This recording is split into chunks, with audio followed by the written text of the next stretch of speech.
What's up, everyone?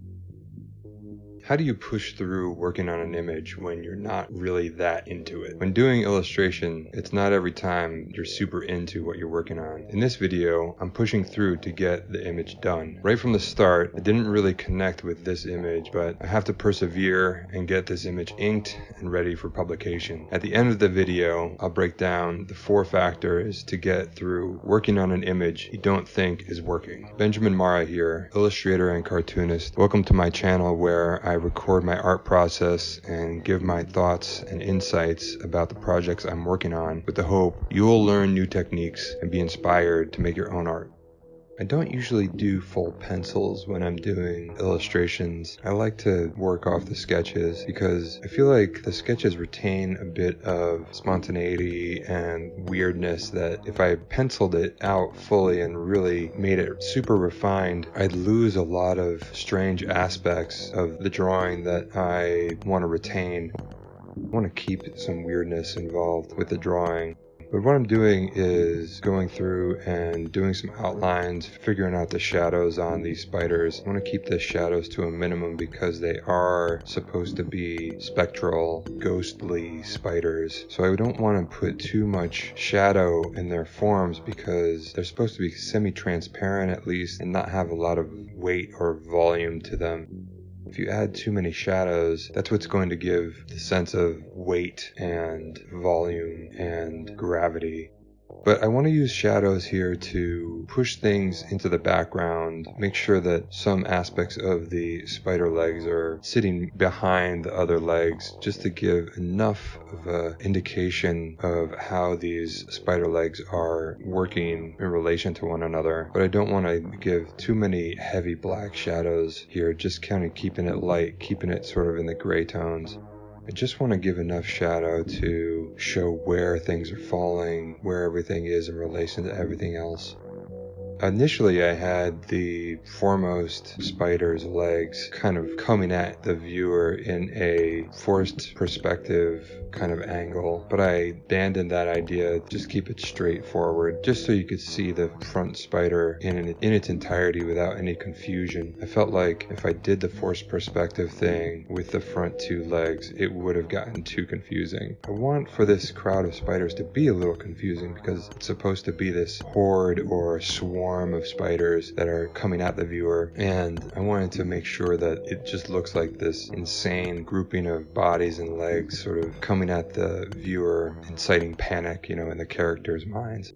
When players are playing this game and they look at this image, I want them to have that sensation of panic when they're confronted with this swarm of spectral spiders. But the front spider, I want to make sure it's almost seen in its entirety because I want there to be at least one spider that you can look at and get the full figure and identify what a full figure of the spiders look like.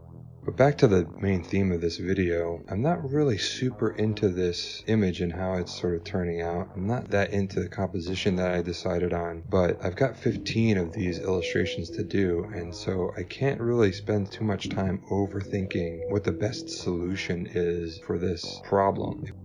If I found something better, I'd probably be more into the image, but for now, I just want to get through this because I want to get to the next image and keep on moving at the pace that I'm moving at in order to get the work done in a timely fashion. I think maybe it has to do with the fact that I'm not really that captivated by spiders or arachnids or insects. I guess some people maybe have a passion for drawing animals and nature and things like that, but it's not really my area I'm super excited about. But when you're doing illustration, you don't really get a chance to choose what you want to draw all the time. That's the nature of the business or the nature of the beast. So I'm just trying to employ some inking techniques that I find fun and really just use this kind of as like a problem solving exercise where I'm trying to figure out how all of these spider limbs work together in concert to give this impression of stampeding swarm of ghost spiders coming at the viewer in a forest. So just trying to figure out what size and where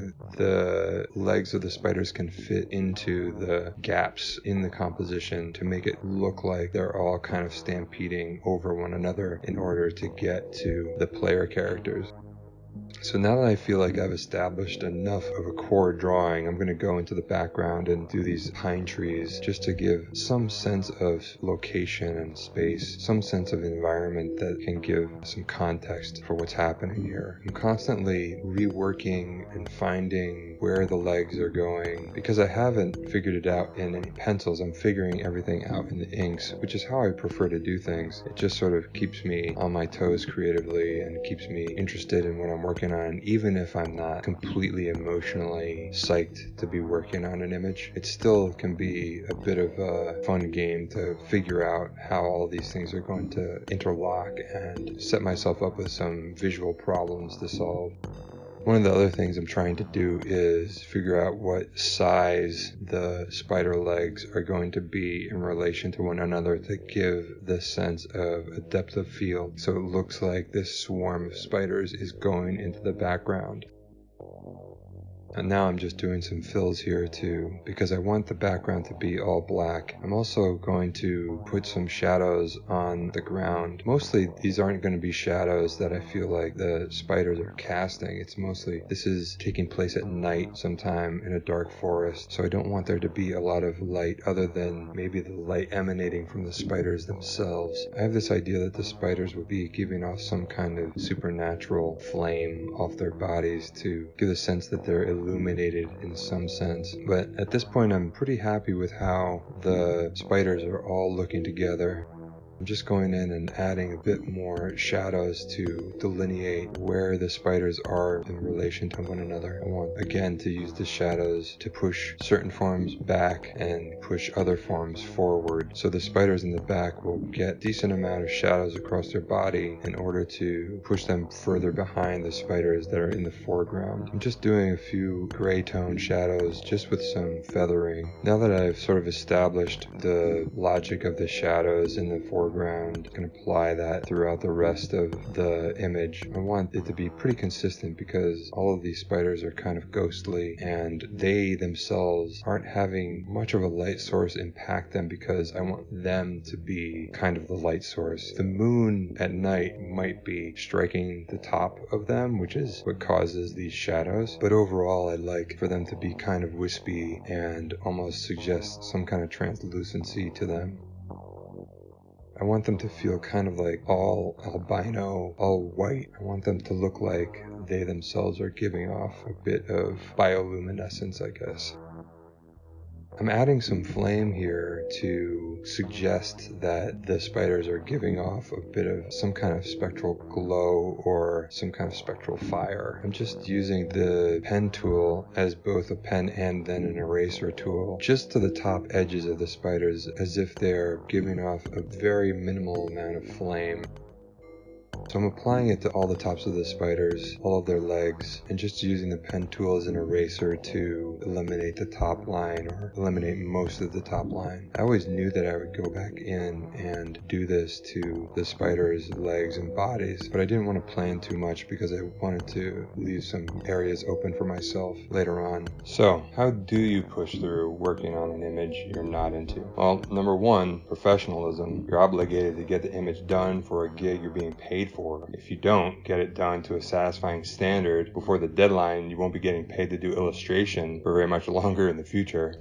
2, finding joy in the process. I love the act of drawing and inking and even digital inking. Even when the image isn't something that I'm digging, I can at least find pleasure in the process. 3, grit. Just keep moving forward. This is the one lesson I taught myself when I got out of art school that has served me the best. Just keep going, even if you don't like what you're working on, and finish it. Plus, you never know, the more you work on it, the more it might turn into something that you dig. 4, you're not the best judge of your own work. A lot of the time, images I've made that I'm not super wild about are the ones other people like the best. So while you're working on something you're not into, other people might see something in it that you don't. So just keep on making it.